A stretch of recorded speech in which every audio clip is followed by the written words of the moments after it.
Hello and welcome to another episode of What's Inside. Today we are looking at the War Against the Hand, Buck Rogers High Adventure Cliffhangers expansion box. We looked at the Buck Rogers High Adventure Cliffhangers box set in a previous video. Hopefully I put the link in the description. This was put out by TSR in 1993, and I believe it's the only expansion for this Buck Rogers game.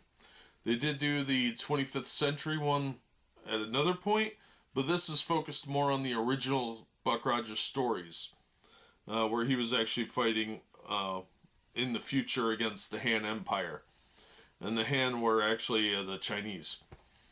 So, if you haven't read Armageddon, I think it's 2419, great book. You should definitely check it out. It's kind of dated now, but for its time, it was very interesting. So, while this does take place in the 25th century, it's not the TV show sci-fi one. This is more earthbound sort of thing. It was sci-fi for its time. But in here, we're going to see a 32-page full-color World at War book, which expands the world with new information and technology, blah, blah, blah. A 48-page full-color Campaigns versus the Handbook, which shows GMs how to construct campaigns. 2 full-color poster-sized maps put in the 25th century on your gaming table, including a large-scale playing map of a Han airship. And loads of stands and counters and terrain tiles to kind of add to it. This originally retailed for $18, and you do need the High Adventure Cliffhangers box set to really get any use out of this. So you have to have that box set for this to make any real sense. And I recommend checking it out. It's a nice change of pace from regular fantasy stuff. So let's open this up. This is still sealed. So it's been 20 some years. It needs to breathe. And I'm going to ruin the collector value on it here by opening it.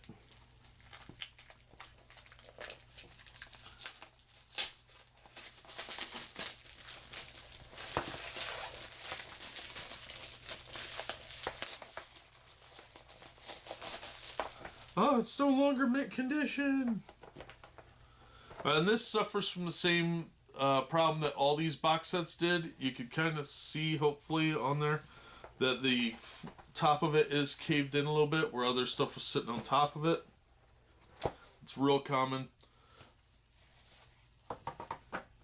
Alright, so here we've got a map. This is the Han airship map.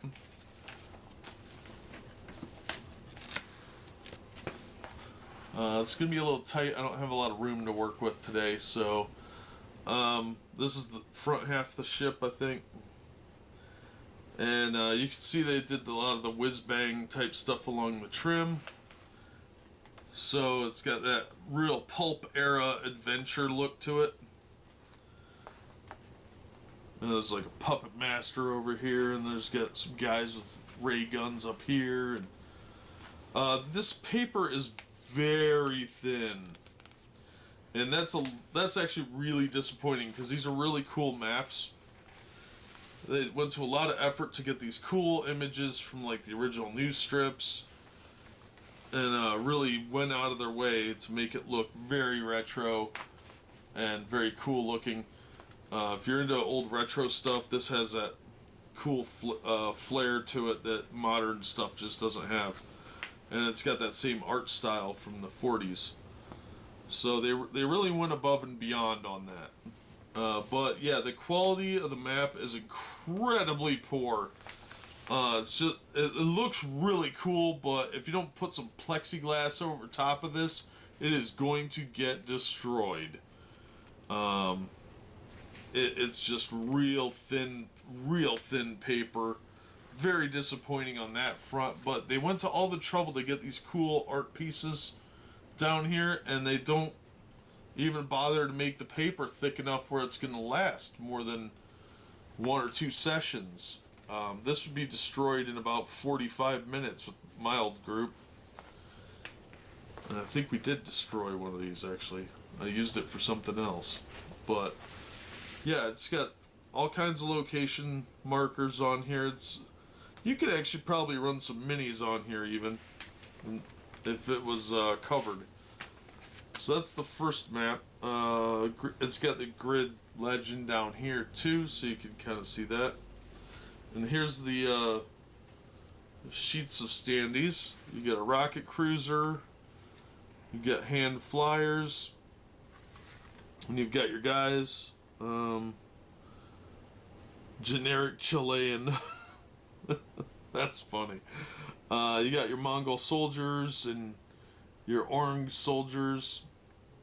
So these would just fold in half and connect at the bottom like the Marvel superhero cardstock ones. But these are real crap cardstock. It's very, very thin. They probably won't hold up beyond one set of adventures. Like generic Air Marshal, generic American Trader, Admiral Mendelez, Ra Khan, Ugo, Boss Tab, Luak Hong, Enrique. So, yeah. Alright, and we've got our first book here. We've got The World at War. And this is actually pretty nice quality. It's a little thin looking, but it's actually not too bad. It's pretty decent cardstock. Paper quality inside's real good. This is a 32-page book. It's got your equipment stuff and technology. And it's got little clips from the old strip in there too. It's black and white, obviously, with blue trim, but it works. It's functional. It's nicely organized. Pages look really good for their age. Then we've got our campaign against the hand as our last piece in here. And this is just your campaign planner to let you plan Buck Rogers and whatever her name was, Wilma Deering, that's her name. Their adventures. 48 pages.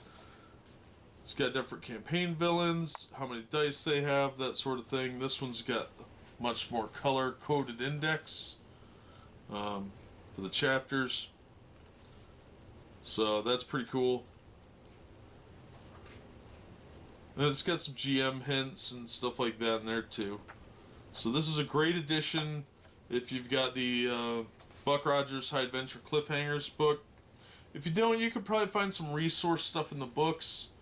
I don't know how much... I used the maps a couple times with other games, just because I'm super lazy and don't like drawing maps.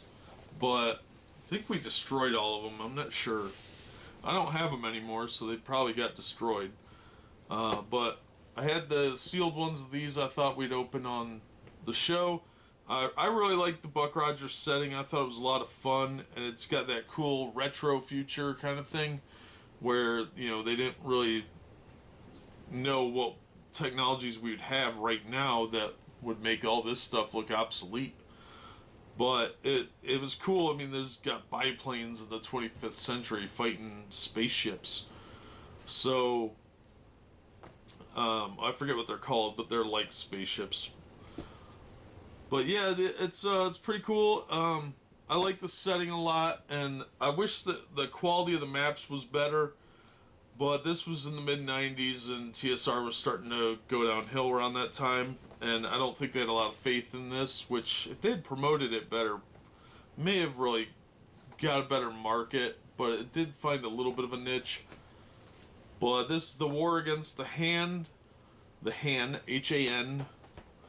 Not the Hand. Those are ninjas from Daredevil. This is War Against the Hand.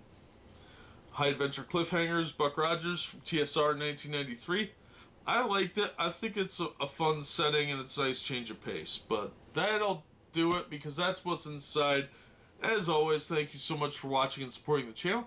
And we hope to see you on the next episode of What's Inside.